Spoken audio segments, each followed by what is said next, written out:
a liberal heckler who snuck in here today to, well, apparently, right. Are you going to let me make my misstatement? Pierre Poilievre's run-in with David Akin. Is this proof of a liberal media bias? Hi, I'm Brian Lilley, political columnist with the Toronto Sun. Well, I've been talking about liberal media bias for years, but I'm going to explain in a moment why I don't think David Akin is example number one. First, let's back up and take a look at what happened. Pierre Poilievre came out to give a statement the other day on the issue of inflation and react to the Prime Minister's news conference. But he couldn't even get his statement started because David Akin of Global News was trying to shout him down. Take a look. Very much. I'm being heckled here by. Thank you very much for your congratulations. Thank you very much for your questions.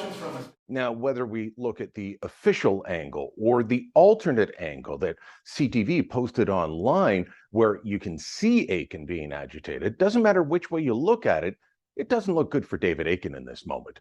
Now, why was he doing this? Because Pierre Poilievre said he was coming out to make a statement to respond to Justin Trudeau's news conference, but wouldn't actually take questions. He hadn't taken questions since he was elected leader, and he was there in the foyer of the House of Commons where politicians normally go to make statements and take questions. Could Akin have handled this better? Absolutely. He did not look good coming out of this. In fact, it was so bad that by the end of the day, he had apologized. Let me read off that apology to you. He said, lots of readers, viewers, called me about today's Parliament Hill presser. Many said I was rude and disrespectful to Pierre Poilievre. I agree. I'm sorry for that. We all want politicians to answer questions, but there are better ways of making that point. That's a full and fair apology from Akin. He didn't say, I'm sorry for those who were offended. He admitted he was wrong. He said he's sorry. Good for him. But is he a good example of liberal media bias? Not really. Now, full disclosure, I've known Akin for more than 15 years now. We worked together for years. He was the Ottawa bureau chief for Sun News Network. We had offices next door to each other.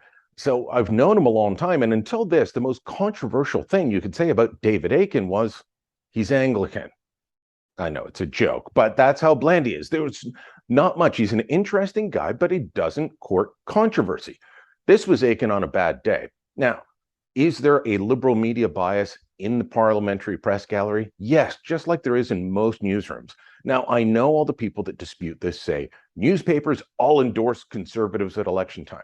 That's the owners. But the workaday journalists are almost all liberal leaning, and they show it. Akin's not one of them. He's like Bob Fife at the Globe, Stephanie Levitz at the Start. You don't know their politics, and they're tough, and they hold everyone to account. That's what you want. There's too many journalists today, though, especially young ones, but not only, who put out their views on Twitter for the world to see, and then when they're called out on bias, claim they don't have one, yet it's there, out in the open. I'll add to this. When it comes to questioning politicians, it's always been a tough go. There's always been a back and forth. But when conservatives are in office or in opposition and threatening to take office, the parliamentary press gallery is a lot tougher. How many stories have you heard over the years about how Stephen Harper would limit questions, only 5 questions, or only questions for a certain amount of time? Guess who else does that? Justin Trudeau. Been to countless news conferences with Trudeau where he's either limited questions by the number or by the amount of time that he'll give. And he still does that. And that's fine. That's what politicians do. They can't just stand there all day and take questions. As long as they allow themselves to be questioned, as long as the media get to put important issues before them and hear their thoughts, that's fine. But it's only an issue and becomes a story when conservatives do it. That's what Akin and everyone else in the parliamentary gallery have to watch for.